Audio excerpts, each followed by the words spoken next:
Doctor দেখিয়ে একরাশ দুশ্চিন্তা মাথায় নিয়ে বাড়ি ফিরল রুদ্র সূচনা। অথচ দুশ্চিন্তার মূলে থাকা মানুষটি নিশ্চিন্তে গিয়ে সোফায় বসল। গুনগুন করে গান গাইল, আঁচল নাচাতে শুরু করলো অবিরত। ঠোঁট টিপে হাসছেও সে।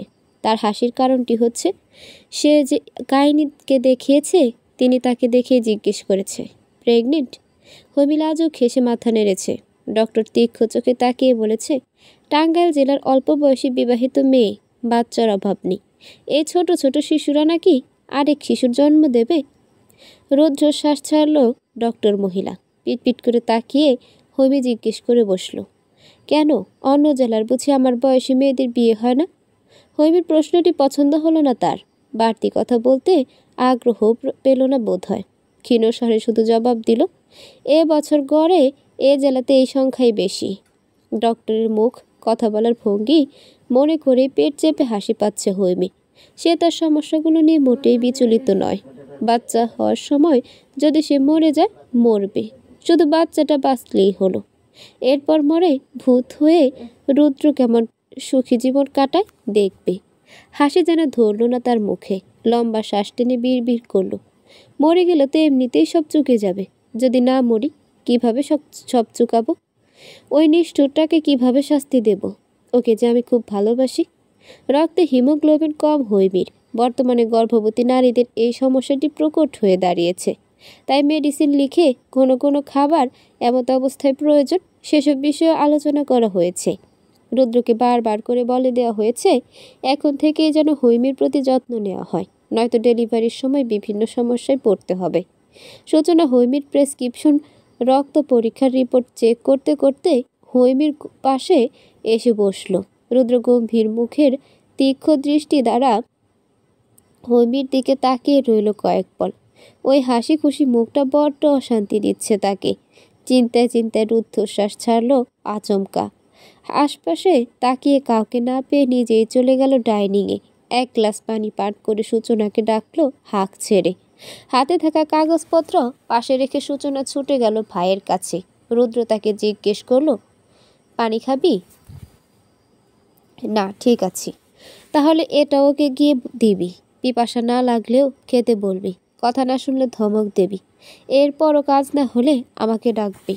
ঠোক গিলল সূচনা। ভাইয়ের দিকে তাকালো গভীরভাবে। হাত বাড়িয়ে পানির গ্লাস নিল সন্তর্পণে। কয়েকটি ভারী কি কথা শুনিয়ে দিল এক নাগারে। এটা ঠিক নয় ভাইয়া, তুমি যা করছো একদম ঠিক নয়। তোমার এই আচরণটা সত্যি ওর জন্য প্রাপ্য নয়। তুমি ভুল করছো। রৌদ্রের দৃষ্টি কঠিন হতে শুরু করলো। চোয়াল দই ভারী কি সূচনা নিজের অবস্থায় অবিচল থেকে বলল, তোমার আসল ভুল কি জানো?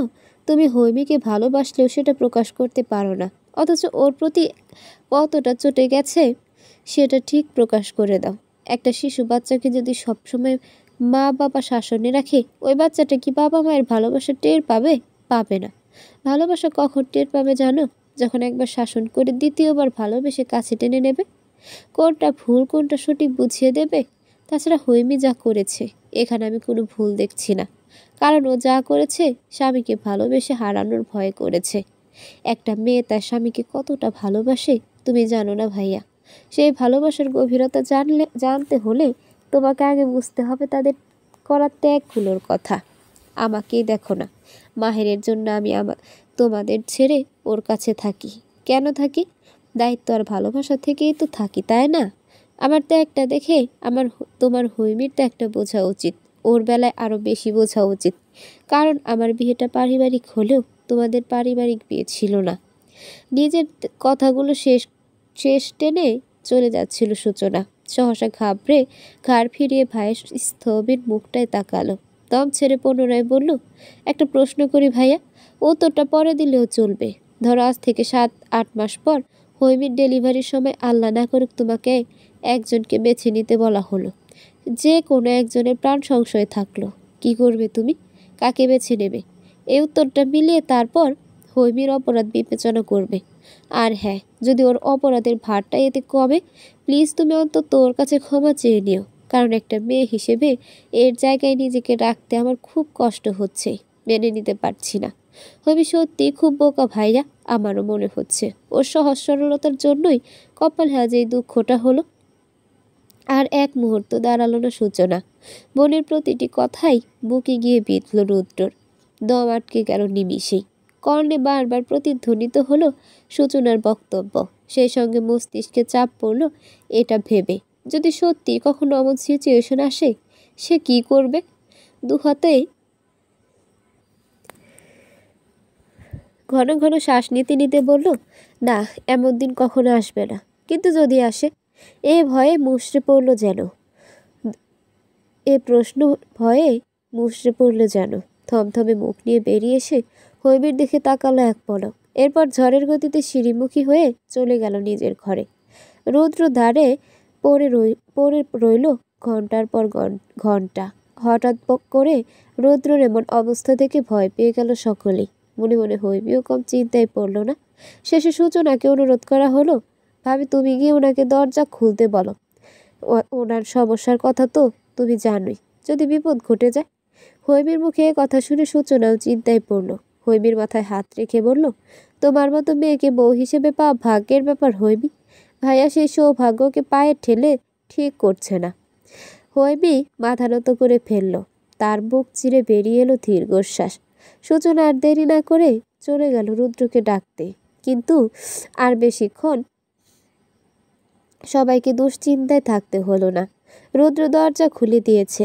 দুপুর গড়িয়ে বিকেল প্রায়।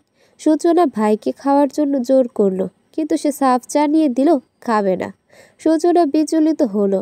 রুদ্র তাকে শান্ত করতে বলল, খিদে নেই, বেরোবো একটু, টেনশন নিস না, আমি ঠিক আছি। রাত প্রায় 2টা ছুঁই ছুঁই। আজ রাতেও হৈমী সূচনার সঙ্গে ঘুমিয়েছে। রুদ্র একা। দুপুর পর থেকেই সূচনার কথাগুলো মস্তিষ্কে ঘুরপাক খাচ্ছিল রুদ্রর। দুশ্চিন্তা কোনোভাবেই পিছু ছাড়ছিল না। রাতে খেয়ে দিয়ে শুয়েছে, অমনি তলিয়ে গেছে গভীর ঘুমে। ঘুম ভেঙেছে প্রকট এক দুঃস্বপ্ন দেখে। যে বিষয়টা নিয়ে চিন্তায় চিন্তায় ব্লাড প্রেশার বাড়ছিল, ঠিক সে বিষয়টা স্বপ্নে এসে ধরা দিল আচমকা, ভীষণ ঝকঝকে চকচকে ভাবে। আসলে আমরা মানুষরা খুবই অত্যন্ত অদ্ভুত প্রকৃতির। কেউ সঠিক পথে চলতে গিয়ে ব্যর্থ হয়ে ভুল পথ বেছে নিই। কেউ ভুল পথে চলতে এতটাই অভ্যস্ত হয়ে পড়ি যে সঠিক পথের সন্ধানে মনে কোনো প্রবৃত্তিও জাগে না।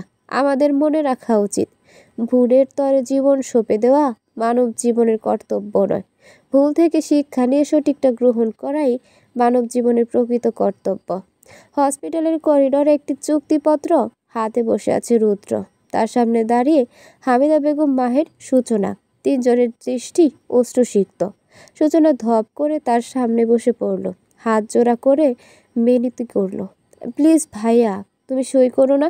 হৈমী বেঁচে থাকলে তোমরা আবার সন্তান নিতে পারবে। ও চলে গেলে ওকে কিন্তু আর ফিরে পাবে না। মাহের সূচনার দিকে কটমট চোখে তাকালো, কর্কশ গলায় বলল, রুদ্র যদি বন্ড সই করে, আমি এক্ষুনি এই মুহূর্তে তোমাকে তালাক দেব। যার কাছে আমার বোনের মূল্য নেই, আমার কাছেও তার বোনের মূল্য নেই। মাহেরের উক্ত কথা শুনে সূচনা হাওমাও করে কাঁদতে লাগলো। রুদ্র পা খামছে ধরল, তবুও রুদ্র মন করল না। সকলকে কাঁদিয়ে এসে বন্ড সই করলো। তার বাচ্চাই চাই। হৈমী যদি মারা যায় এর দায়ভার কারো নয়। বাবা মা বাচ্চার মধ্যে সে তার বাচ্চাকে বেছে নিল।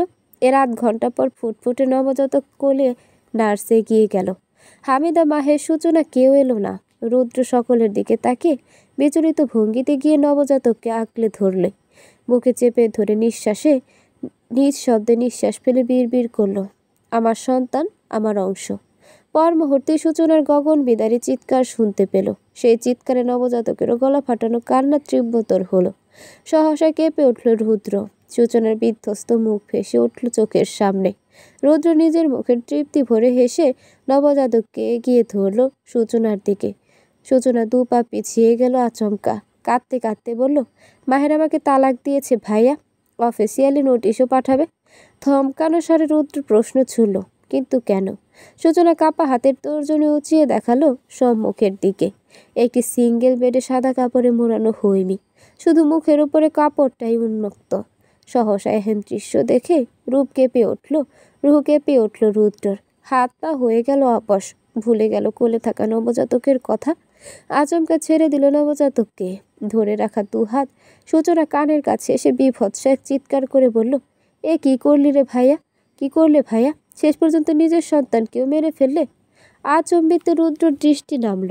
সাদা টাইলসে তাজা রক্তের বন্যা বইছে, কারণ সদ্য জন্মানো নিষ্পাপ শিশুটির মৃত্যু ঘটেছে তারই ভুল। দুঃস্বপ্ন দেখে ঘুম ভাঙল আচমকা। সর্বাঙ্গ মৃদু মৃদু কাঁপছে রুদ্রর। বুক বুক শুকিয়ে চৈত্রের খরাতে রূপান্তরিত। শরীর ঘেমে জবজব, বড্ড অস্থির লাগছে। হাত দিয়ে টেবিল ল্যাম্প জ্বালালো সে।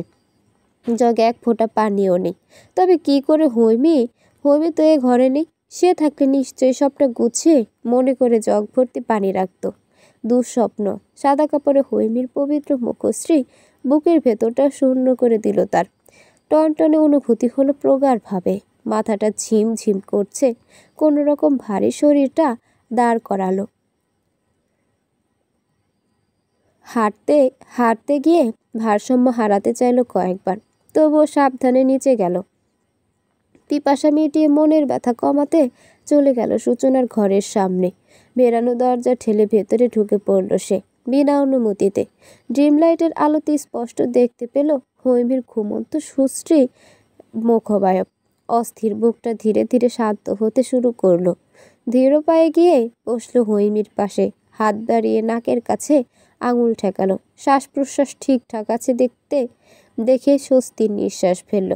হৈমি ঘুমে, তাই নির্বিঘ্নে চুমু খেলো কপালে। দুই গালে ফিরে আসার মুহূর্তে থমকে বসলো পুনরায়। উষ্ণ হাতটা স্পর্শ করলো হৈমির গলায়। চোখ বুজে হাফ নিঃশ্বাস ছাড়লো। সূচনার দিকে তাকিয়ে সহজ গলায় উচ্চারণ করলো, তোর প্রশ্নের উত্তর আমি খুঁজে পেয়েছি সূচনা, কিন্তু উত্তরটা তোকে আমি দেব না, কাউকেই দেব না, কারণ এতে আমি অপরাধী হয়ে যাব, ভয়ঙ্কর অপরাধী। তুই নিশ্চয়ই জানিস অপরাধীদের সঙ্গে কেউ সংসার করতে চায় না, অপরাধীদের কেউ ভালোবাসে না। কথাগুলো সহজভাবে বলল ঠিক, কিন্তু এর তাৎপর্য বুকের ভেতর বিষাক্ত অনুভূতির জন্ম দিল। কারণ সে কোনোদিন তার ভুল স্বীকার করতে পারবে না। যদি স্বীকার করে, হৈমির চোখে মস্ত বড় অপরাধী হয়ে যাবে। কিন্তু স্বীকার না করেও যে অপরাধী হয়ে গেছে, এই বোধ তার মাঝে জাগ্রত হলো না। অপরাধী স্বীকার করুক বা না করুক, সে সবসময় অপরাধী হয়ে থাকে। রুদ্র থমথমে মুখে উঠে দাঁড়ালো নিজ শব্দে। ঠিক যেভাবে এসেছিল সেভাবে চলে যাবার প্রস্তুতি নিল। প্রস্তুতি অনুযায়ী প্রস্থান করতে সক্ষম হলো না। অদৃশ্য এক মায়ার জালে আটকে পড়ল আচমকা। মনের ঘরে প্রশ্ন জমল, আর 5টা দম্পতির মতো তারা কি পারে না সুখী হতে? আর 5টা দম্পতির মধ্যে নতুন প্রাণের আগমনী বার্তা এলে তাদের মতো কি জটিলতা তৈরি হয়? হয় না তো। নিষ্ঠুর বাস্তবতায় তার শৈশব চাপা পড়েছে বলে এর অংশীদার তার সন্তান কেন হবে? হৈমিরই বা দোষটা কোথায়? ভালোবাসে কি কখনো অপরাধ হয়? মেয়েটা তাকে ভালোবাসে, ভয়ঙ্করভাবে ভালোবাসে। তার মতো করে সে কি ভালোবেসেছে বা বাসতে পারবে? রুদ্রর বেশ আমার হৃদয়ে তিক্ত হয়ে দানা বাঁধল করুণ এক সত্যি। আত্মোপলব্ধি হলো, সে স্বার্থপর, ভীষণ রকমের স্বার্থপর একটা মানুষ সে। সময়ের বিবর্তনে পরিস্থিতির ভারে এতটা স্বার্থপর কিভাবে হয়ে গেল? আপন মনেই বড় বিস্ময় জেগে উঠল। দৃষ্টিজোড়া ঝাপসা হলো সহসা। অজান্তেই আবারও বসে পড়ল হৈমির পাশে। ভারী নিঃশ্বাস ফেলল ক্রমশ। বলিষ্ঠ ডান হাতটা ধীরে ধীরে এগিয়ে নিল। হৈমির উদর স্পর্শ করল সন্তর্পণে। চোখ বুঝে শ্বাস রোধ করে অনুভব করার চেষ্টা করলো আরেক অপরাধীকে। হ্যাঁ, অপরাধী, যে পৃথিবীতে না এসে বাবা মায়ের মধ্যে ঝামেলা লাগিয়ে দিয়েছে। শিশুসুলভ ভাবনায় বুধ হতেই দু চোখের কার্নিশ পেয়ে কয়েক ফোঁটা অশ্রু গড়ালো। ঠোঁট কামড়ে হাসলো কিঞ্চিত। কয়েক পল হাত ভোলালো উষ্ণ ওদরে। চুমু খেতে মুখও এগুলো। নড়াচড়া করে উঠল হৈমি। রৌদ্র চট করে কামিজের ফালি ওঠালো। ভেজা ঠোঁটে শব্দ করে চুমু খেলো তলপেটে। আচমকা চোখ খুলল হৈমি। রুদ্র আর এক মুহূর্ত ব্যয় না করে ছটপট রুম ত্যাগ করলো। তড়াক করে উঠে বসলো হৈমি। খোলা পেটে হাত রেখে পলক ফেললো ঘন ঘন। নিঃশ্বাস ফেললো দ্রুত। পাশে দাঁড়িয়ে ঘুমন্ত সূচনাকে দেখে নিল জরুরি চোখে। আশেপাশে সচেতন দৃষ্টি বুলিয়ে পুনরায় কাঁথা গায়ে শুয়ে পড়ল। কতক্ষণ পিট পিট করে মেকি হাসল চোখ বুঝে। বিড় করে বলল, আপনি চলেন ডালে ডালে, আমি চলি পাতায় পাতায়। বেয়াই মশাই, আপনি বোধহয় ভুলে গেছেন, ঘুমন্ত হৈমি এতটা নিশ্চুপ থাকে না। ভাগ্যিস গভীর ঘুমায়নি, তাই তো আপনি রুমে প্রবেশ করার সাথে সাথে আপনার পারফিউমের ঘ্রাণে বুকটা টিপ টিপ টিপ টিপ টিপ করে উঠেছে। গোপনে এসে এতগুলো আদর দিয়ে গেলেন। কী ধরনের মানুষ আপনি? ভালোবাসা প্রকাশের সৎ সাহসটা নেই, অথচ ক্ষোভ প্রকাশের পূর্ণ সাহস রয়েছে। দীর্ঘশ্বাস ফেলল সে। ভবিষ্যৎ নিয়ে বিন্দুমাত্র দুশ্চিন্তা সে করছে না। দুশ্চিন্তা কেবল রুদ্রর মন নিয়ে, রাগ নিয়ে, বেসামাল চিন্তা চেতনা নিয়ে। আর এসব কারণে কঠিন এক সিদ্ধান্ত নিয়েছে সে। এই সিদ্ধান্ত নিতে তাকে সহায়তা করেছে তার বেস্ট ফ্রেন্ড খালাতো বোন টিশা। এবার দেখার অপেক্ষা সিদ্ধান্তটা কতটুকু যৌক্তিক। দিন গোনা শুরু। কাঙ্ক্ষিত সময়টা আসতে অনেকগুলো মাস অপেক্ষা করতে হবে। ধৈর্য ধরতে হবে। বাচ্চাটাকে সুস্থভাবে পৃথিবীতে আনতে হবে। সবশেষে শান্তি একটাই, বাচ্চার কিছু হয়নি। সে তো রুদ্রর ভয়ে উন্মাদ হয়ে গিয়েছিল। ভাগ্যিস রুদ্র ঠিক সময় উপস্থিত হয়েছিল, নয়তো কত বড় সর্বনাশ ঘটে যেত। এর জন্য অবশ্যই রুদ্রর প্রতি সে কৃতজ্ঞ। কিন্তু এর পরের ঘটনাগুলো শুধুই দীর্ঘশ্বাস। এই দীর্ঘশ্বাসগুলোর শেষ পরিণতি কী হবে সে জানে না। সে শুধু জানে ভালোবেসে মাথা নত করে আর থাকবে না। রুদ্র যখন মুখ দিয়ে উচ্চারণ করেছে তাকে ডিভোর্স দেবে, তখন এর মূল্য রুদ্রকে চুকাতেই হবে। যেই রুদ্র সেদিন তাকে বলেছিল শুধু তাকে ভালোবাসতে, তাদের মধ্যে তৃতীয় কাউকে না আনতে, শুধু তার জন্য বাঁচতে, সেই রুদ্রই তৃতীয় কারো জন্যই তাকে ডিভোর্স দিতে চেয়েছে। তার কাছে ওই এক মুহূর্তে বইয়ের চেয়ে বাচ্চা বড় হয়ে দাঁড়িয়েছে। রুদ্রকে জানা শোনার পর তার একটা উপলব্ধি হয়েছে, মানুষের অপর নাম গিরগিটি। এরা সময়ের সঙ্গে পাল্লা দিয়ে মনের রং বদলায়। রুদ্র তার চাক্ষুষ প্রমাণ দিয়েছে, যার দাম তাকে দিতেই হবে। দিন শেষে একবার না হয় হৈমিও রং বদলাবে, স্বার্থপর হবে। সহ্য করতে পারবে তো রুদ্র? সকালবেলা ঘুম ভাঙল মায়ের ফোনে। মেয়ের খবর নিয়ে হামিদা তার আফসোস শুরু করলেন। আল্লাহর কাছে চাইলাম ছেলের ঘর আলো করে ছোট্ট প্রাণ আসুক, কিন্তু পেলাম মেয়ের বেলায়। হৈমি হাই তুলতে তুলতে বলল, ছেলের ঘরে আসবেনি আম্মু, চিন্তা করো না। হামিদা উদাস গলায় বলল, বের পর থেকেই তো বলতেছি বউকে, এখনো সুখবর পেলাম না। আল্লাহ জানে সমস্যা আছে কিনা।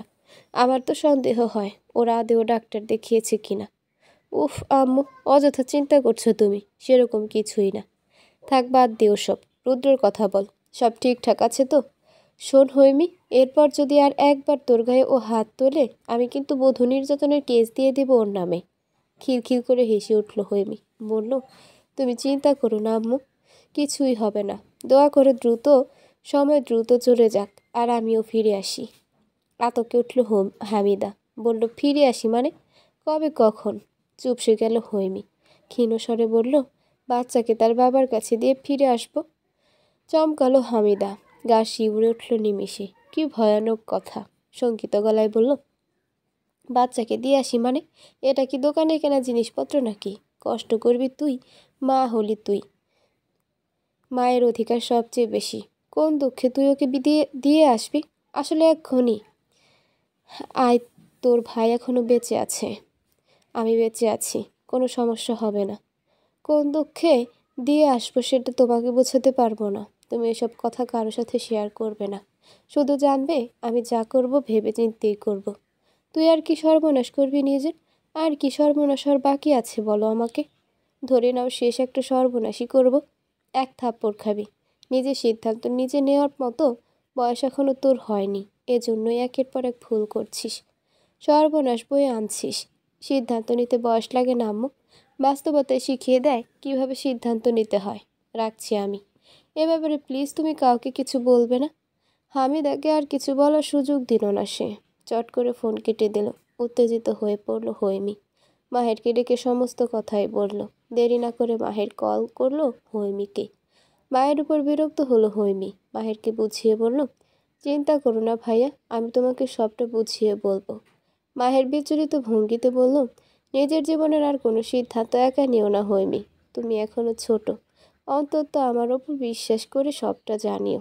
আর হ্যাঁ, যে কোনো সমস্যায় পড়লে তৎক্ষণাৎ আমাকে জানাবে। ভাইয়ের সঙ্গে কথা বলে ফোন কেটে দিল হৈমি। কিছুক্ষণ পর সূচনা রুমে এলো। মিষ্টি এক হাসি উপহার দিয়ে বলল, ফ্রেশ হয়েছ? নাস্তা রেডি। হৈমি দুদিকে মাথা নাড়ালো। সূচনা এসে রুম ছাড় দিল। এরপর বেরিয়ে যেতে উদ্যত হলে হৈমি ডাকলো, ভাবি এদিকে আসো, কথা আছে।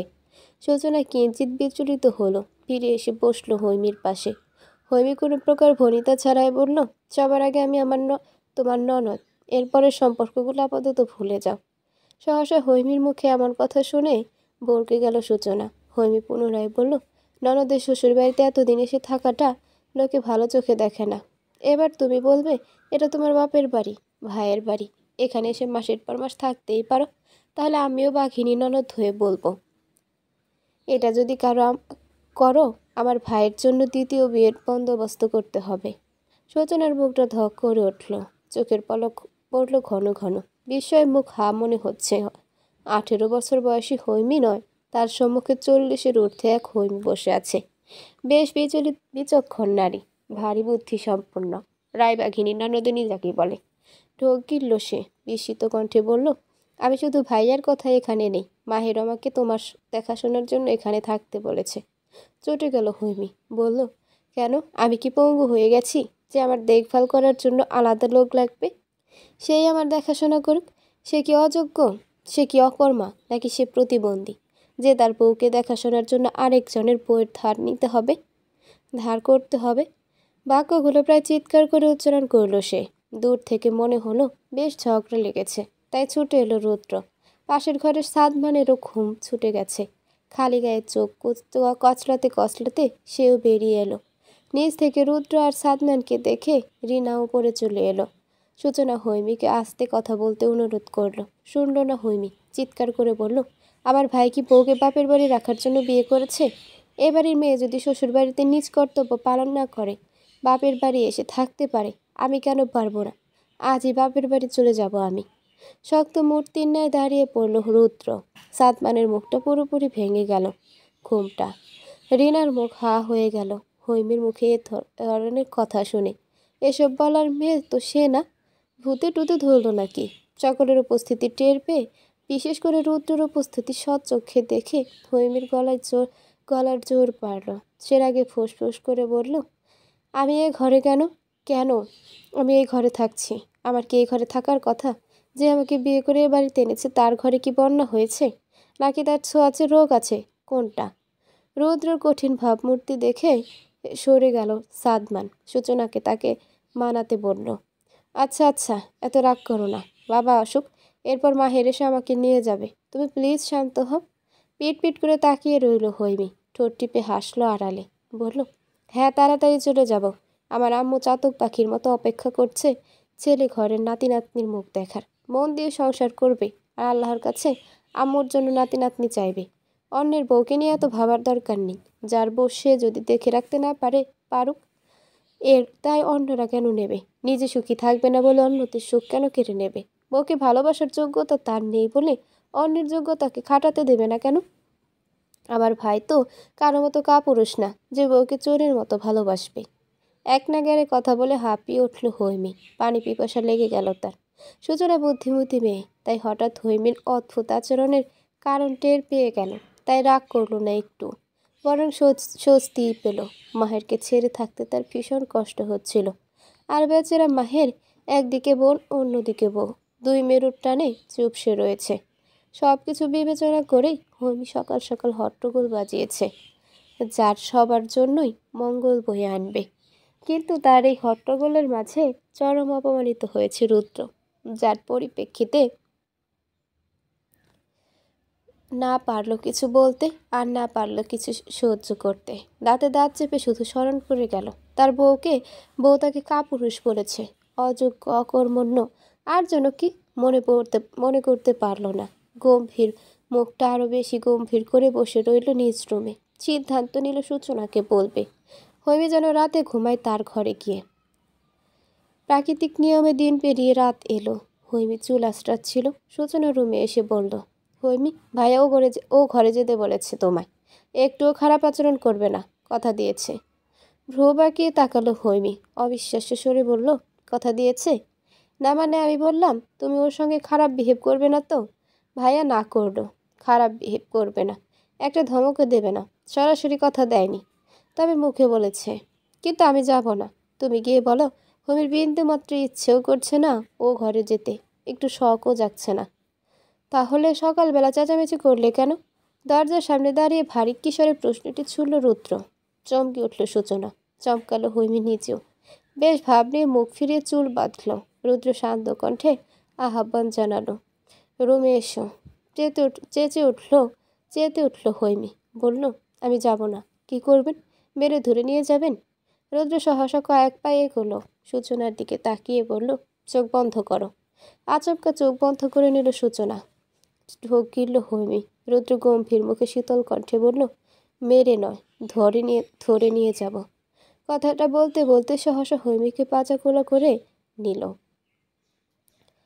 চোখ বড় বড় করে ফেলল হৈমি। বুকের ভেতর চিনচিন অনুভূতি হলো সেই রাতের কথা ভেবে।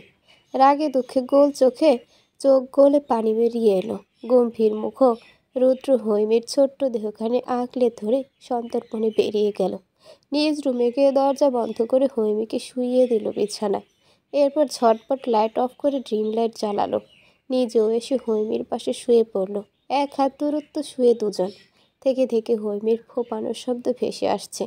আর রুদ্রর বুক চিরে বেরোচ্ছে একটা দীর্ঘশ্বাস। মন বলছে মেয়েটাকে বুকের ভেতর শক্ত করে জড়িয়ে নিতে, কিন্তু নিজের ভেতর চলা অদ্ভুত অপরাধ বোধে হাতটা এগোচ্ছে না। এরপর কেটে গেল ঘন্টার পর ঘন্টা। কাঁদতে কাঁদতে ঘুমের দেশে পাড়ি জমালো হৈমি। সেই সুযোগে রুদ্র কাছে টেনে নিল ওকে। প্রশস্ত বুকটায় হৈমিকে জড়িয়ে শান্তি মিলল। এক মুহূর্ত অনুভব করলো সে ভীষণ রকম ভীতু। সে হেরে গেছে। এই মানুষটার কাছে করুণভাবে হেরেছে সে।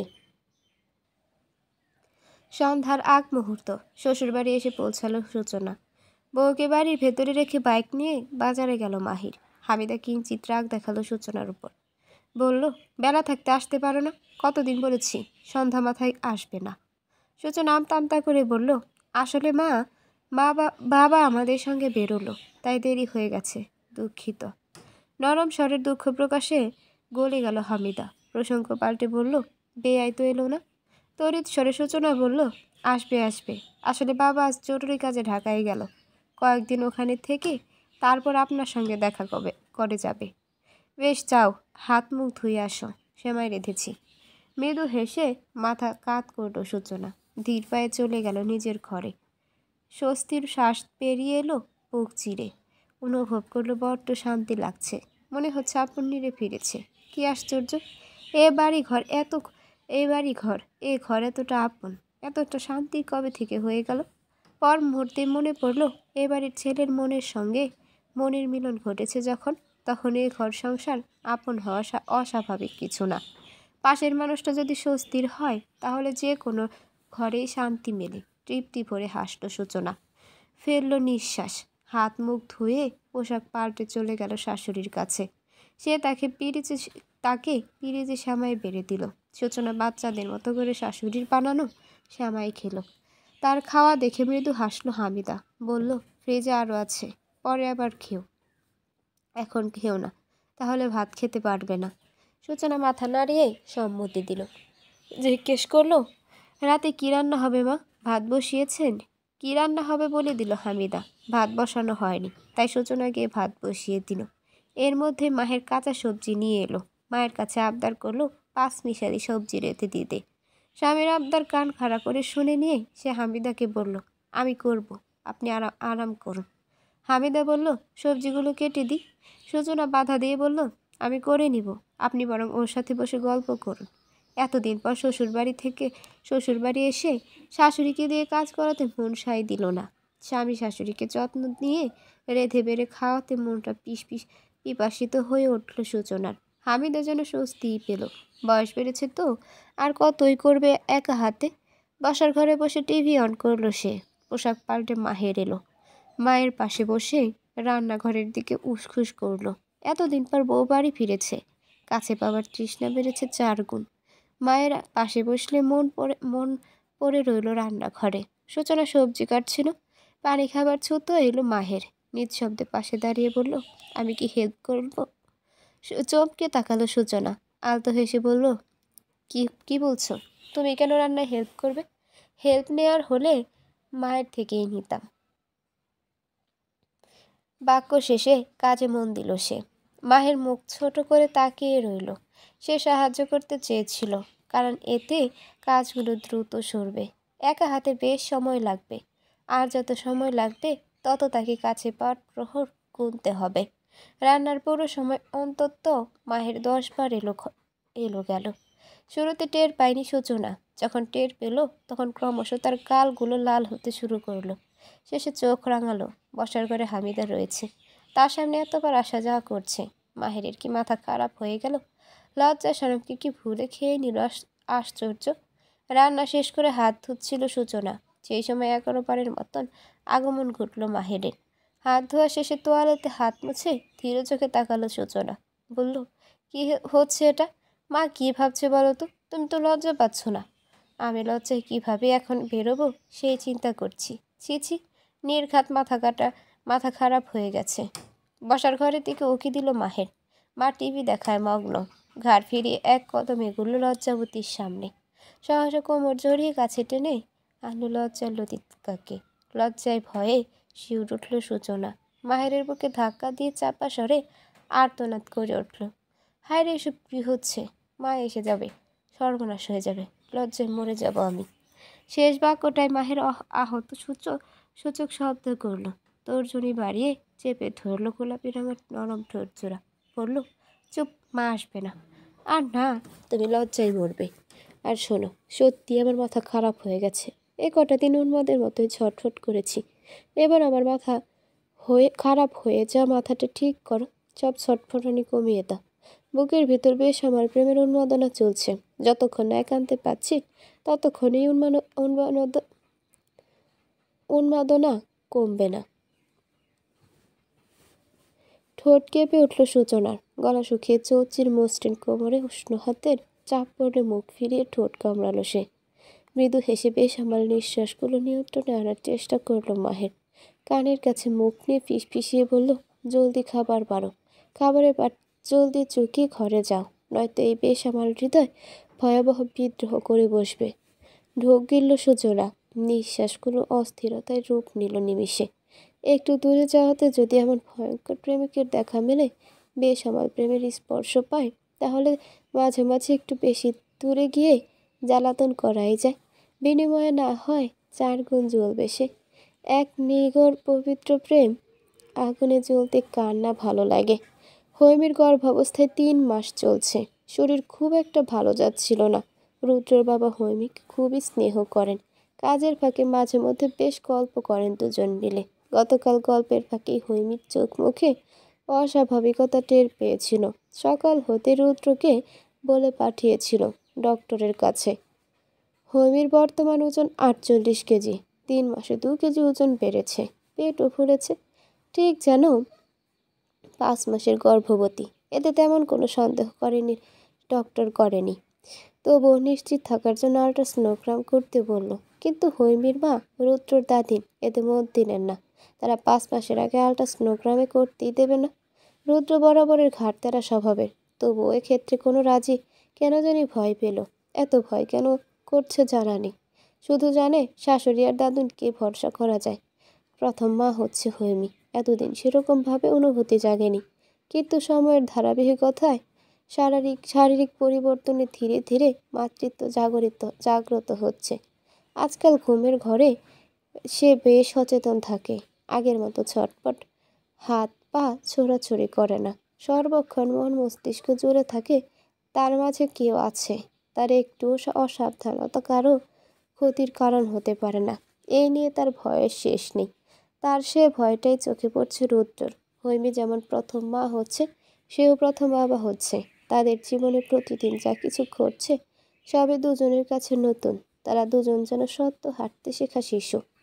যে যেভাবে পা ফেলতে বলবে তারা যেন ঠিক সেভাবেই পা ফেলবে। হাসপাতাল থেকে বাড়ি ফেরার পর বমি হলো হৈমীর।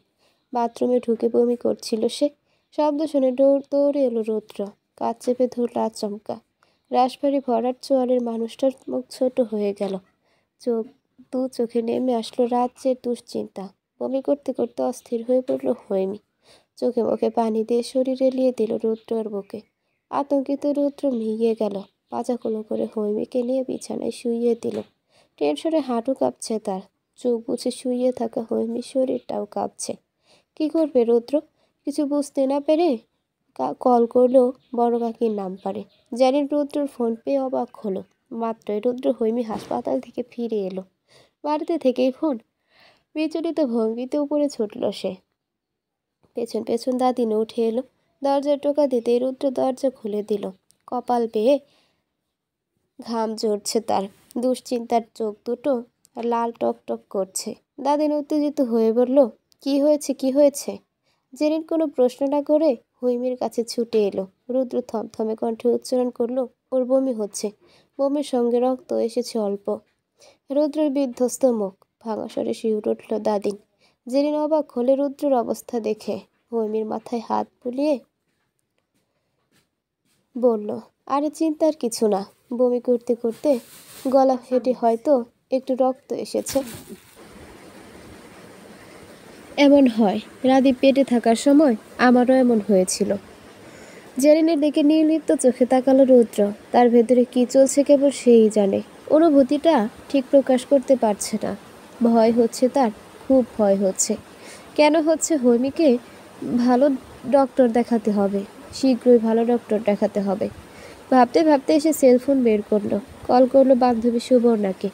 কিন্তু আশ্চর্য ঘটনা হলো, সুবর্ণা তার ভয়টাকে পাত্তাই দিল না। তার মতে গর্ভাবস্থায় এসব খুবই স্বাভাবিক ঘটনা। রাগ করে ফোন কেটে দিল সে। কিছুক্ষণ রেস্ট নিয়ে হৈমির অবস্থার উন্নতি ঘটল। আচমকা চোখ খুলে সে জেরিনের কাকিকে বলল, খুব খিদে পেয়েছে, আমি ভাত খাবো। জেরিন তড়িৎ চলে গেল খাবার আনতে। দাদিন চিরুনি দিয়ে হৈমির পাশে বসলো। চুল আঁচড়ে বলল, তেল দিয়ে দে, এমন সময় মাথা শুষ্ক রাখতে হয় না। হৈমি বলল, না না, তেল দিয়ে থাকতে পারি না আমি। রুদ্র 5 মিনিটে গোসল শেষ করে বের হলো। ডিভানে বসলো নির্লিপ্ত ভঙ্গিতে। জেরিন খাবার এনে বিছানার সাইড টেবিলে রাখলো। দাদিন হৈমির চুল আঁচড়ে বেঁধে দিল। রুদ্রকে বলল, ও খেতে থাকুক, তুই চল খেয়ে নিবি। যাও বৌমা, ওর জন্য খাবার বাড়ো। জেরিন দাদিন দুজনই চলে গেল। হৈমি রুদ্রের দিকে কিছুক্ষণ চেয়ে থেকে নিঃশ্বাস ছাড়ল। বলল, এত চিন্তা দেখাতে হবে না, খেয়ে নিন গিয়ে। দীর্ঘশ্বাস ফেলল রুদ্র। উঠে এসে হৈমির পাশে বসে শান্ত কণ্ঠে জিজ্ঞেস করলো, আসলে তোমার কেমন লাগে হৈমি? আপনাকে সত্যি সত্যি বলতে এখন একটু ভালো লাগে না, কিন্তু ভালোবাসি। সোজাসাপটা কথাটা বলেই খেতে মন দিল সে। রুদ্র আশ্চর্যিত হয়ে বলল, আমি বলেছি তোমার শরীর কেমন লাগে, কেমন ফিল করো তুমি? ও, ক্ষীণ স্বরে বলল হৈমি। আড়ালে জিভ কামড়ালো। পানি খেয়ে শুকনো গলা ভিজিয়ে নিয়ে বলল, শরীরে শুধু অস্বস্তি লাগে আর বমি পায়। রুদ্র চিন্তান্বিত মুখে কয়েক পল তাকিয়ে রইল। হৈমি বলল, যান খেয়ে নিন গিয়ে। মুখ ফিরিয়ে নিল রুদ্র। বলল, তুমি খেয়ে নাও। আপনি খাবেন না? জানি না। মুখ ভেঙচিয়ে নিজের খাওয়ায় মন দিল হৈমি। অর্ধেক খাবার শেষ করে আর খেতে পারল না। কিঞ্চিত ভয় নিয়ে রুদ্রর দিকে তাকালো। যতই রুদ্র শান্ত থাকুক, যতই তার মুখ ঝামটা সহ্য করুক, খাবারের বেলায় ছাড় দেবে না। তাই বুদ্ধি খাটিয়ে বলল, আমি খাইয়ে দেই আপনাকে। ভারী অবাক হলো রুদ্র। হৈমি তাকে খাইয়ে দেবে? সে যে অসুস্থ হবার পর মাঝে মধ্যে যত্ন নিয়ে খাইয়ে দিত অমন। বুকের ভেতরটায় যেন ভালো লাগার স্পর্শ পেল। থতমত খেয়ে তাকিয়ে রইল পলক্ষী। মৌনতা সম্মতি লক্ষণ বুঝে খুশি মনে খাইয়ে দিল হৈমি। সুযোগে একটু ভালোবাসা লুফে নিল রুদ্র। টের পেল হৈমি। মনে মনে রহস্যময় হাসল খুব। খাওয়া শেষ করে নিজের শরীরের অবস্থা জানিয়ে মেসেজ করলো টিশাকে। সে তাকে বেশ কিছু বিষয় সাজেশন দিল, সাহসও দিল খুব। এরপর মেসেজে জিজ্ঞেস করলো, হ্যাঁ রে, তোর জামাইয়ের কি খবর? ভাবসাব কেমন? হৈমি রিপ্লাই করলো, ভাবসাব বদলেছে জানিস। প্রতিদিন রাতে 1 হাত দূরত্ব রেখে ঘুমাই। সকালে দেখি আমি তার বুকে। এখন চিন্তার বিষয় হচ্ছে, ঘুমের ঘরে আমিই যাই নাকি সেই আদর করে বুকে নেয়, বুঝতে পারছি না। টিশা সঙ্গে সঙ্গে রিপ্লাই দিল, তুই যেতি সে তো সরে যেতে পারতো, যায়নি তো, এর মানে সেই কাছে টেনেছে। বাবা, তোর জামাই তো পাক্কা শেয়ানা। হৈমি হাসলো কিঞ্চিত। বলল, জানিস হাসপাতাল থেকে এসে একবারও বাইরে যায়নি, ডিভানে বসে আছে। থেকে থেকে আমার দিকে তাকিয়ে কি যেন ভাবে। আমার যে কি হাসি পাচ্ছে। তোর কথা শুনে তো আমারই পেটে খিল ধরে যাচ্ছে। এই শোন, রাতে কি ঘুমাসি? মাঝে মধ্যে করতে আসে, আমি সরিয়ে দিই। বাবা, মানে এতদিনে একেবারে ধরা দিসনি? আরে বোন, বোন মেনে যায় কিন্তু। কি? তাও 2 দিন হয়ে গেছে। জানি তো অমন হয়েই যায়। শোন, মাঝে মাঝে একটু আধটু ধরা দিবি, পুরুষ মানুষ বুঝিসই তো। আর শোন, আবার যেন গলে গিয়ে নিজের পরিকল্পনা থেকে সরে যাস না, মনে রাখবি পুরুষ মানুষকে জব্দ করা অত সহজ না। রুদ্র ভাই যত ভালো মানুষই দেখাক, পুরোপুরি গলবি না। আগে একটা ধাক্কা দিবি, তারপর টেনে তুলবি, বুঝেছিস? যাই, আমার বাবুটা কান্না করছে, পরে নখ দিব আবার। আচ্ছা, টাটা। রাত তখন 1:49। আচমকা ঘুম ভেঙে গেল হৈমির। তলপেটে মিঠে মিঠে ব্যথা অনুভূতি হলো। একসময় এই ব্যথা বাড়লে শরীর ঘাম ছেড়ে দিল তার। ছটফট করতে করতে রুদ্রর বুকে হাত লেগে গেল। সহসা ধরপড়িয়ে উঠে বসল রুদ্র।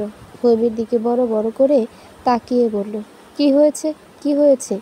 হৈমি হাঁসফাঁস করতে করতে বলল, একটু ফ্যানটা জুড়ে দিন, আমার অস্থির লাগছে। তরি তো ফ্যানের সুইচ টিপল রুদ্র। এরপর কাছে এসে ওর কপাল গলায় হাত দিয়ে ঘাম মুছল। হৈমি অসহায় চোখে তাকিয়ে ভাবছে, এ মুহূর্তে এ বাড়িতে রুদ্রর চেয়ে আপন কেউ তার নেই। এরপর আচমকা ভাবল, শুধুই কি এ বাড়িতে, এ পৃথিবীতে নয় বুঝি? এই যে চোখ জোড়ায় এত দুশ্চিন্তা, এগুলো তো তার জন্যই। পর মুহূর্তে মনে হলো, তার জন্য নাকি তার গর্ভের বাচ্চাটার জন্য। চোখ উপচে পানি বেরিয়ে এলো হৈমির। রুদ্র সহসা হাত বাড়িয়ে তার গাল স্পর্শ করলো। বিচলিত কণ্ঠে বলল, বেশি খারাপ লাগছে? আমি কি ডক্টরকে ফোন করব? হৈমি নিজ শব্দে শুয়ে পড়ল।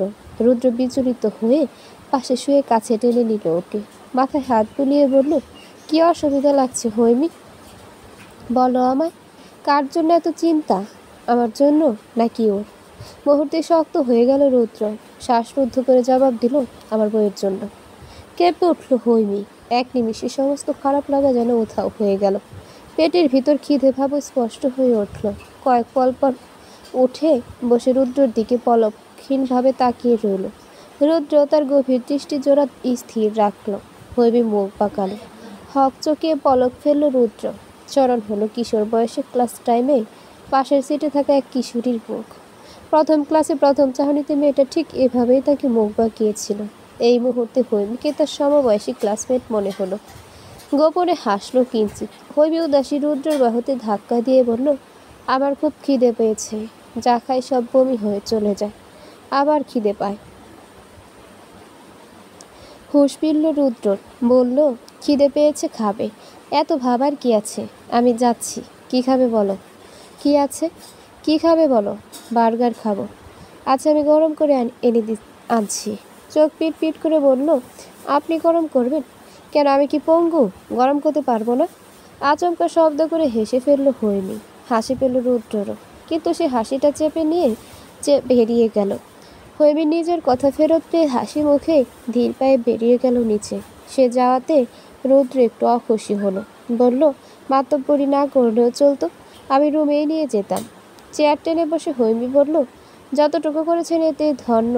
বার্গার গরম করে হৈমিকে দিয়ে জুস আনতে গেল রুদ্র। নিয়ে এসে বলল, এটা রুমে গিয়ে খাবো, সে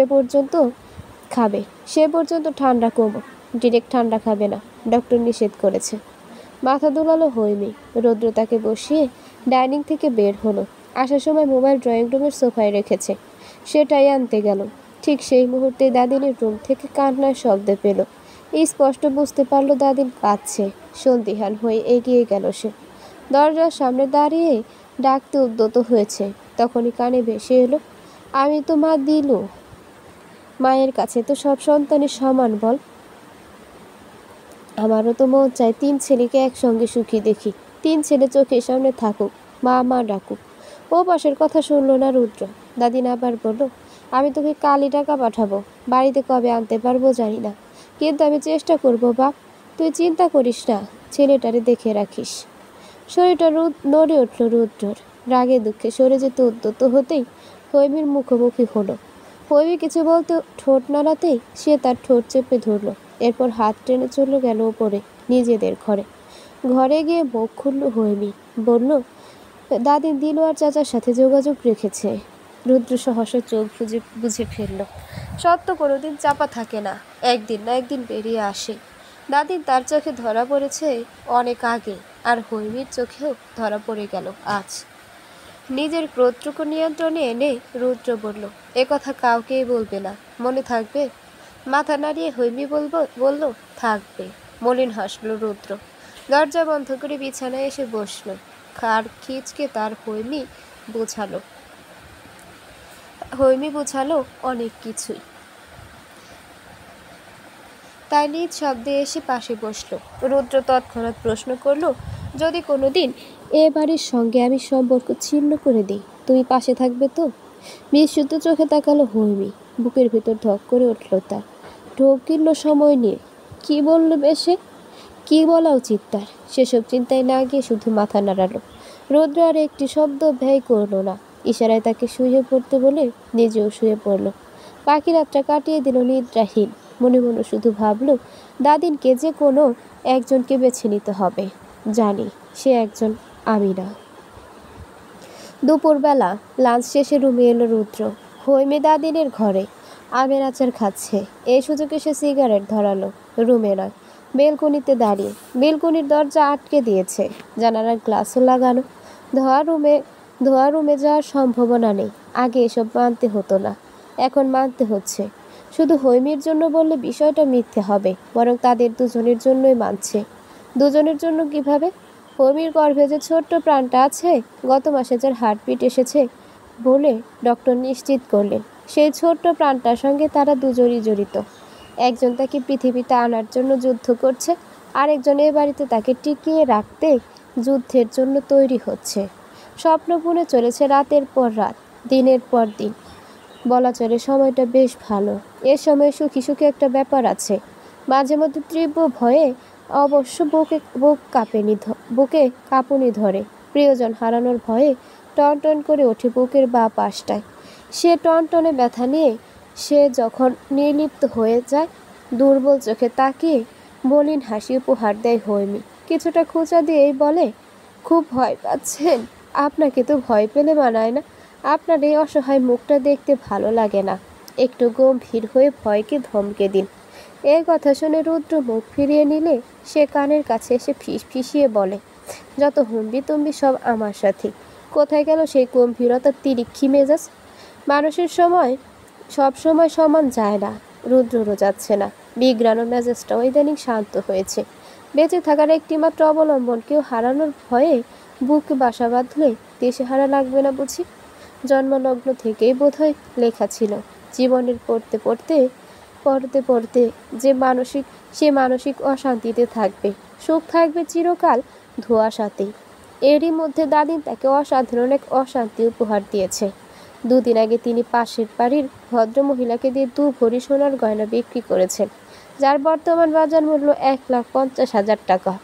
এই টাকা দাদিন তার বড় ছেলের ঠিকানায় পাঠিয়েছে গতকাল। টাটকা খবরটি যার মাধ্যমে পাঠিয়েছে সে জানিয়েছে রুদ্রকে, যে মানুষ দুটো স্বার্থপরের মতো নিজেদের সুখের আশায় পুরো পরিবারকে অন্ধকারে ঠেলে গিয়েছিল, তাদের সুখ কি এতটাই ঠুনকো হয়ে গেছে আজ?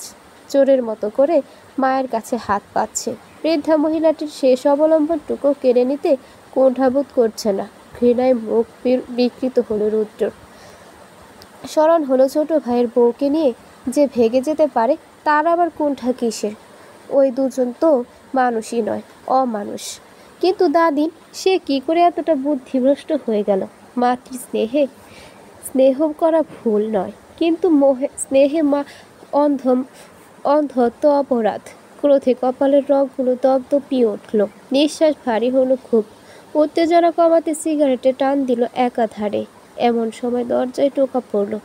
দরজা খুলুন, দরজা খুলুন। দরজায় টোকা দিয়ে জানালার কাছে গেল হৈমি। কাজ ভেদ করে রুদ্রর কাণ্ডগুলি স্পর্শই দেখল সে। মজা পেল খুব। হৈমির উপস্থিতি টের পেতেই রুদ্র তরিত সিগারেট ফেলে দিল। চারপাশের ধোয়া হাত দিয়ে রেলিংয়ের বাইরে ছেড়ে ফেলার চেষ্টা করলো। হাঁ করে বড় বড় নিঃশ্বাস ছাড়ল, যেন সিগারেটের গন্ধ বেরিয়ে যায়। হৈমি যেন এই গন্ধ একটুও না পায়, তাই বারে বারে হাঁ করে নিঃশ্বাস ছাড়ল। হৈমি অধৈর্য হয়ে দরজায় টোকা দিল। রুদ্র শান্ত হতে বলে আরও কয়েক পল পর পর দরজা খুলল। হৈমি উৎসুক হয়ে বেলকনিতে যেতে নিলে রুদ্র ওর হাত চেপে ধরল। দরজা বন্ধ করে রুমে টেনে এনে বলল, আচার খাওয়া শেষ। হৈমি মাথা নাড়িয়ে তার থেকে হাত ছাড়িয়ে নিল। রুদ্র মৃদু হেসে বিছানায় বসল। হৈমির ফুলে ওঠা পেটের দিকে তাকিয়ে রইল নির্বিশেষ। তা লক্ষ্য করে এক পায়ে এগোলো হৈমি। বলল, চুমো খান। হক চুকিয়ে গেল রুদ্র। মুখ ফিরিয়ে নেওয়ার চেষ্টা করলো।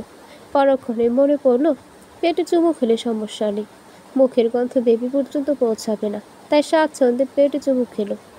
খুশিতে গদগদ হলো হৈমি। মোটামুটি শরীরটা তার ভারী। স্বাস্থ্যের উন্নতি হওয়াতে চেহারায় নাদুস নুদুস ভাব এসেছে। 5 মাস পড়েছে। আরও কটা মাস গেলে পেট ভারী হলে ওজন 60+ হবেই।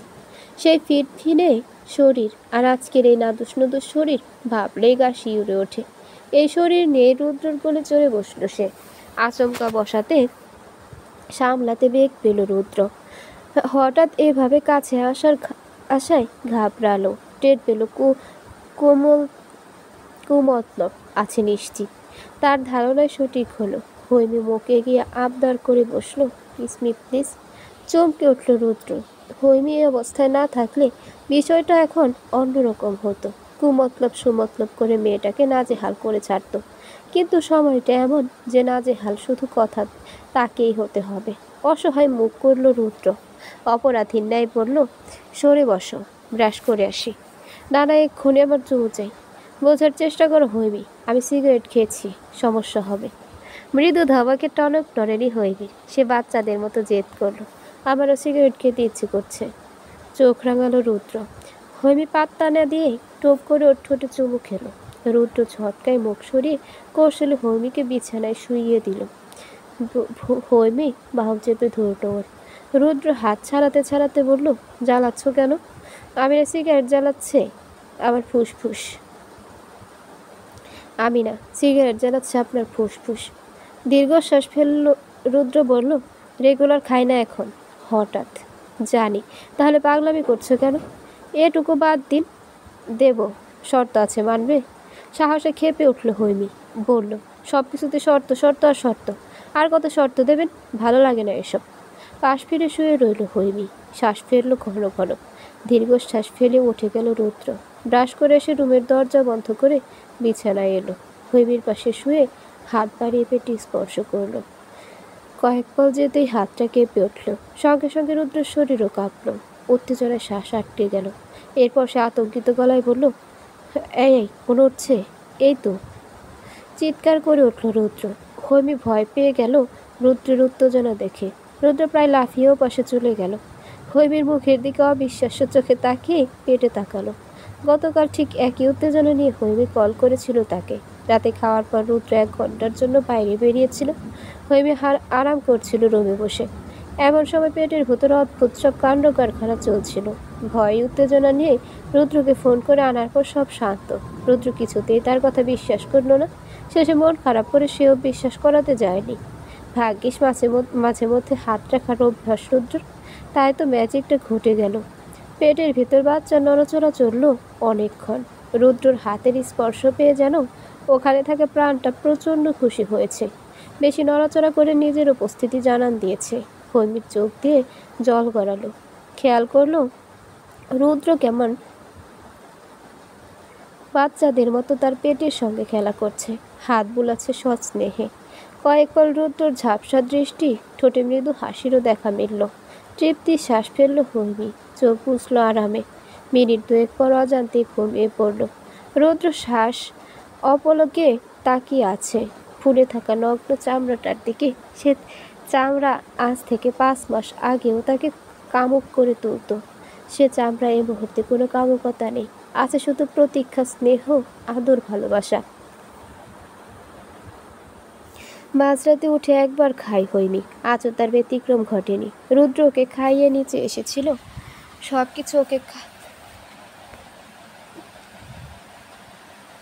সবকিছু রাখতে। তখনই দাদিনের ঘর থেকে কান্নার শব্দ পেল। আজ যেন ধৈর্যের বাঁধ ভেঙে গেল তার। বড় বড় পা ফেলে বিনা অনুমতিতে আধখোলা দরজা ঠেলে ভেতরে প্রবেশ করলো সে। তারপর উপস্থিতি দেখে আত্মকে উঠল দাদি। তরিত ফোন কেটে দিয়ে কাপা স্বরে বলল, তুই কেন? খুব অসুবিধায় ফেললাম? কি চাই তোমার বড় ছেলে আর তার বউ? গত সপ্তাহে গয়না বিক্রির 1.5 লক্ষ টাকা পাঠালে, সব শেষ। আরও চাই? এবার কি দেবে? এ বাড়িটা বিক্রি করবে? দাদানের নামে বাড়ি তুমি চাইলেই বিক্রি করতে পারো। রুদ্র, একদম ধমকাবে না দাদি। তোমার প্রতিও ধীরে ধীরে আমার মনে ঘৃণা জন্মাচ্ছে। ছি, তুমি কেমন মা? হৃদয়, সে কি তোমার নিজের সন্তান? আমার তো মনে হয় না। তাই যদি হতো, তার জীবন ধ্বংসের জন্য যে দায়ী তাকে নিজে সর্বস্ব দিতে না। মুখে আঁচল চেপে ঠুকতে উঠল দাদিন। রুদ্র মুখ ঘুরিয়ে নিল। দাদিন বলল, আমাকে ভুল বুঝিস না রুদ্র, ওরা খুব অসহায় হয়ে পড়েছে। ওর চাকরিটা নিয়ে আজ 2 বছর, বউ বাচ্চা নিয়ে পথে থাকতে হতো আমি টাকা না পাঠালে। এবার কি করবে?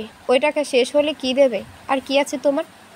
রুদ্র, আমি তো মা, আমি জানি দিলু অন্যায় করেছে, কিন্তু মা হয়ে সন্তানের মৃত্যু তো চাইতে পারি না। খুব কষ্টে নিজেকে নিয়ন্ত্রণ করেছিল রুদ্র। দাদিন হঠাৎ বলে ফেলল, অনেক বছর তো হলো, পুরনো কথা ধরে কি রেখে কী লাভ? জাত ভুল তা তো করেই ফেলেছে, তাই বলে সারা জীবন কি বাপের ভিটে ছাড়া থাকবে? দুহাত শক্ত মুঠ করে ফেলল রুদ্র। বলল, বাহ, চমৎকার। তোমার বড় ছেলে মেজো ছেলের বউ নিয়ে ভেগে সংসার পাতলো, সে ঘরে বাচ্চা সহ এবারে এ বাড়িতে আসবে। আর মেজো ছেলে দেখবে তার প্রাক্তন স্ত্রী তার বড় ভাইয়ের ঘর করছে। আর বড় চাচি, যে এখনো তোমার বড় ছেলের বউ হিসেবে এ বাড়িতে আছে, তার কথাটাও তুমি ভাবলে না? এতটা স্বার্থপর তুমি হয়ে গেলে কিভাবে সম্ভব দাদিন? কিভাবে সম্ভব এ বাড়িতে ওদের আসা? তুমি অতটা নিচু মনের কী করে হয়ে গেলে? দাদিন বসে পড়ল, হাও মাও করে কেঁদে বলল, ওরা তাহলে থাকবে কোথায়? ঋতুকে বলবি ঢাকার একটা বাড়ি দিতে ওদের। তাচ্ছিল্য হেসে বলল রুদ্র, অসম্ভব। আমার মতো নির্দয় মানুষকে এমন আবদার করা মোটেই উচিত হয়নি তোমার। রুদ্র ফিরে যেতে নিয়েও থামল। দাদিনীর দিকে তাকিয়ে রুর স্বরে বলল, তোমার বড় ছেলে সম্পর্কে আমার চাচা আর তার বউ আমার জন্মদাত্রী।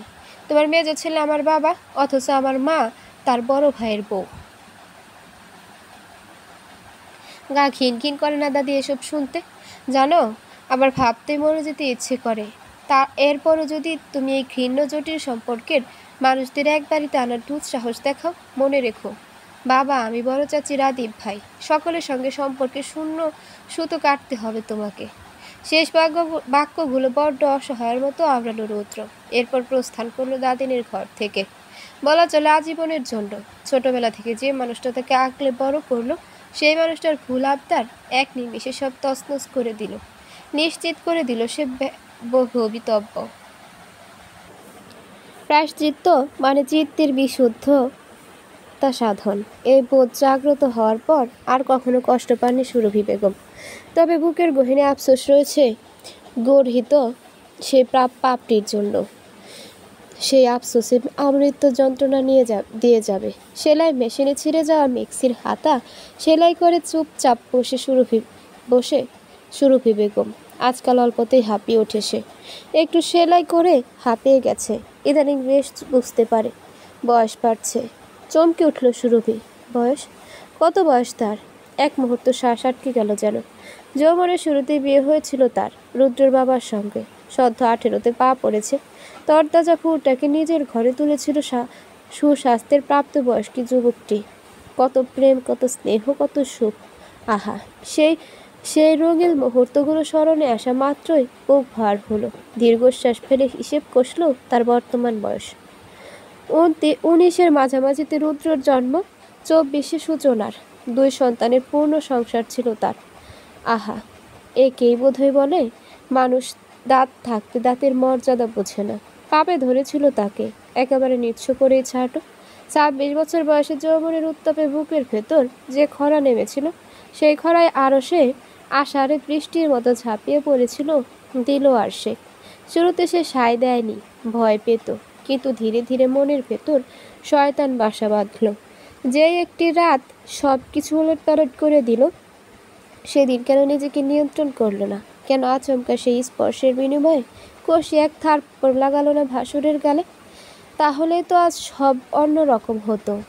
হাতে মুখ ঢেকে ঢুকতে উঠল সুরভি। বয়স আর 40-এ এসে ঠেকেছে, কিন্তু কাঁধে থাকা পাপটা এত ভারী যে তার ভারে বয়স 50-এর অধিক মনে হয়। পাপ করা সহজ, কিন্তু পাপের বোঝা বহন করা বড় কঠিন। সেদিন ফাঁকা বাড়িতে 2 সন্তান নিয়ে একা ছিল সে।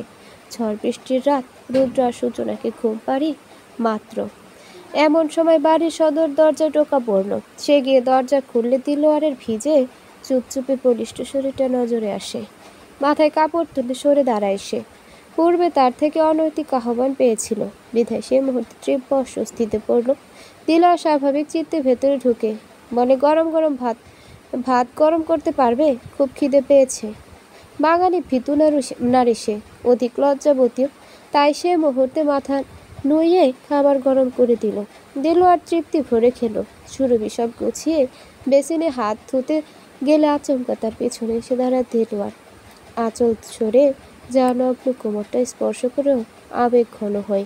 সুরভির মস্তিষ্ক তখন দিশেহারা। ফাঁকা বাড়ি, দুজন প্রাপ্তবয়স্ক নারী পুরুষ, প্রকৃতি শীতল হয়ে উত্তাপ, হৃদয়ে উত্তাপ, সব মিলিয়ে শয়তানের প্ররোচনায় ক্রমশ তারা লিপ্ত হতে থাকে অবৈধ স্পর্শে। সেই স্পর্শ চূড়ান্ত পর্যায়ে পৌঁছায় শেখ বাড়ির দোতলায় তৃতীয় ঘরটায়। যতক্ষণে জগতে হুঁশ ফেরে ততক্ষণে তার শরীরটাকে ইচ্ছে মতো ব্যবহার করে ফেলেছে দিলোয়ার।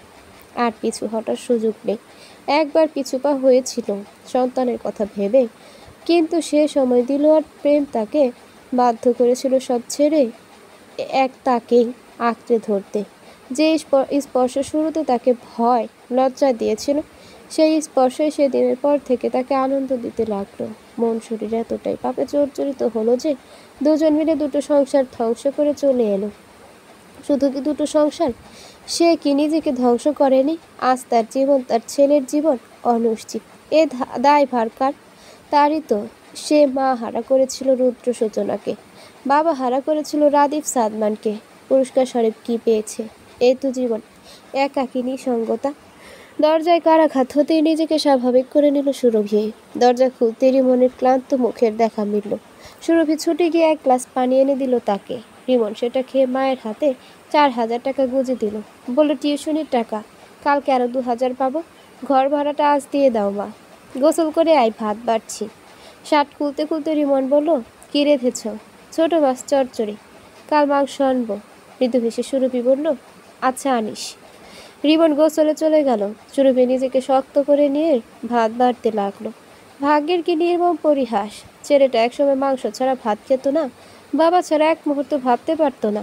অথচ আজ সব কিছুর পরিবর্তন ঘটেছে। মাসান্তর একবার মাংস খেতে পারে, বাবা ছাড়া কাটিয়ে দিল 2 বছর। মানুষটা কি নিষ্ঠুর! মুহূর্তেই চমকালো। যে প্রথম দুটো সন্তান ছেড়ে তার হাত ধরতে পারে, সে অবশ্যই তৃতীয় সন্তান ছেড়ে অন্য কারো হাত ধরার ক্ষমতা রাখে। একেই বোধহয় বলে প্রকৃতির প্রতিশোধ। সে হৃদয়ানকে নিঃসঙ্গ করে এসেছিল, আজ নিজেই নিঃসঙ্গ জীবন কাটাচ্ছে। হৃদয়ানের পরিস্থিতি তার মতো শোচনীয় নয়, বরং সে পরিবার নিয়ে সুখেই আছে। শুনেছে রুদ্রর বউ গর্ভবতী, কদিন পর নিশ্চয়ই পরিবারে সুখের ঢেউ খেলবে। বড় ছেলের কথা মনে হতেই মেয়েটাকে মনে পড়ে গেল। বুক ভার হলো আবারও। সে কি জঘন্য! সময়ের বেড়া জানে না আটকালে কখনোই টের পেত না। হৃদয় তাকে ছাড় দিল, সৃষ্টিকর্তা এক চুলো ছাড় দেননি। মাঝরাত, হৈমির পেটের দিকে ভীতু চোখে তাকিয়ে আছে রুদ্র। ঘুমন্ত হৈমি যেন জেগে না যায়, তাই খুব সাবধানে ম্যাক্সিও করে তুলল। আলতো করলো পেট, আলগা করলো পেট। নিঃশ্বাসের সঙ্গে ওঠানামা করছে জায়গাটা। রুদ্র ভয়ে ভয়ে তাকিয়ে, সে এখনো বিশ্বাস করতে পারছে না এই অল্প জায়গাতে দুটো বাচ্চা আছে। তার এমন ছোট বউ, ছোট্ট একটা পেট, সেখানে কিনা দুটো বাচ্চা। নিজেকে পাগল পাগল লাগছে। সে দুপুর থেকে বড্ড পাগলামি করছে রুদ্র। হৈমির ভেতরের পাগলাটে সত্তা আজ যেন নিজের মাঝে ধারণ করছে সে। হাত বাড়িয়ে পেটে স্পর্শ করলো রুদ্র। সারাদিন ঠিকভাবে দেখতে পারেনি, আদর করতে পারেনি। সূচনা, মাহির, হামেদা সকালে এসেছিল। আলট্রা করার পর সবাই হসপিটাল থেকে বাড়িতে এলো। কত হইচই করলো, তাকে কেউ সুযোগ দেয়নি। আর যখন সুযোগ পেয়েছে, নিজের ভারী কি খোলসটা খুলতে পারেনি। হৈমি ঘুমানোর পর সেই খোলস উন্মুক্ত হয়েছে। মন ভরে আদর করলো রুদ্র। ভাবলো কত কি। এরপর ঠোঁটে গিয়ে চুমুতে চুমুতে ভিজিয়ে দিল উঁচু হওয়া পেটটা। হৈমি নড়ে চড়ে উঠল। সে কিঞ্চিত দমে আবারও চুমু খেল। 1, 2, 3 কত হলো? 100 হয়েছে কি? হতেও পারে। 100 চুমুতে সিক্ত করে তুলল। সহসা হৈমির পেটের ভিতর নড়াচড়া শুরু করলো। রুদ্র চমকে উঠল। বেবি রেসপন্স করছে তাকে। ঘুম ছুটে গেল হৈমির। হাত চলে গেল পেটে। বাবুরা বেশি নড়াচড়া করছে। আশেপাশে তাকিতুকি করতেই দেখলো রুদ্র তার পেটের কাছে মাথা ঝুঁকিয়ে বসে আছে। কয়েক পল পর যেখানটায় বাবু নড়লো ওখানটায় হাত রাখলো রুদ্র। হৈমি বলল, ওহ, এত নড়ছে ওরা। হৈমির কণ্ঠ শুনে উত্তেজিত হয়ে পড়ল রুদ্র। নিশ্চিত স্বরে বলল, হৈমি, আমি ওদের ছুঁতে পাচ্ছি। ওরা আমাকে ছুঁতে সাহায্য করছে। ওয়েট, তোমাকে ছবি তুলে দেখাচ্ছি। রুদ্র ঝটপট কয়েকটা ছবি দেখে ফোনটা হৈমিকে দিল। হৈমি যা দেখলো তাতে ওর শরীর শিউরে উঠল। নাভির কিঞ্চিত উপরে পেটের দুপাশে উঁচু হয়ে আছে। বাবুরা কি হাত পা দিয়ে ধাক্কাধাক্কি করছে? প্রশ্নটা মাথায় আসতেই মুখে বলে ফেলল। রুদ্র উন্মাদের মতো মাথা নাড়ালো। বাচ্চাদের মতো বলল, ওরা এখানে আর থাকতে চাইছে না, আমার কাছে আসতে চাচ্ছে, আমার বুকে ঘুমাতে চাইছে। বেটি বেটি হাসলো হৈমি। আরাম করে শুয়ে বলল, হ্যাঁ, আপনার বুকেই তো ঘুমাতে হবে, ওরা এলেই তো আমার ছুটি। সহসা চমকে উঠল রুদ্র। বলল, ছুটি মানে? খিলখিল করে হাসলো হৈমি। বলল, বারে, নিজের কথা নিজেই ভুলে গেছেন। মুহূর্তে শক্ত হয়ে গেল রুদ্র। ধীরে ধীরে পাশে শুয়ে পড়ল। শব্দ করে নিঃশ্বাস ছাড়ল। এক মুহূর্ত কি যেন ভাবল। এরপর হৈমিকে টেনে নিজের মুখোমুখি করল। বলল, তুমি ছাড়া ওদের ভাবতে পারি না আমি। ভেংচি কাটল হৈমি। বলল, সব জানা আছে আমার। সময় বুঝে গিরগিটি হওয়ার উস্তাদ আপনি। আচমকা হৈমিকে জড়িয়ে ধরল রুদ্র। পুরুষটা তো হাওমাও করে কাঁদে না। পুরুষ কাঁদে নিজ শব্দে। রুদ্র কি কাঁদল? আলগোছে রুদ্রের মাথাটা নিজের বুকের সঙ্গে চেপে ধরল হৈমি। ফিস করে বলল, যারা নিজের ভুল বুঝে মাথা নত করে, ভুল স্বীকার করে, তাদের ক্ষমা করা মহৎ গুণ। কিন্তু যারা ভুল বুঝে ইগো দেখিয়ে গুমড়ে মরে, ওদের কি করা উচিত জানেন? রুদ্র মাথা নাড়ালো। অর্থাৎ সে জানে না। হৈমির চোখ কটমুটিয়ে বলল, আচ্ছা, জানাচ্ছি বলে রুদ্র ঝুঁটিতে শক্ত করে চেপে ধরল। মাথাটা বুকের উপর থেকে সরালো ওভাবে। কিঞ্চিত ব্যথায় রুদ্র বলল, কি হচ্ছেটা কি? কিচ্ছু হয়নি, এবার হবে। কথা বলে সঙ্গে সঙ্গে রুদ্রের বুকের বাঁ পাশে শক্ত এক কামড় বসালো। দাঁত ডাবিয়ে ব্যথায় করলো রুদ্র।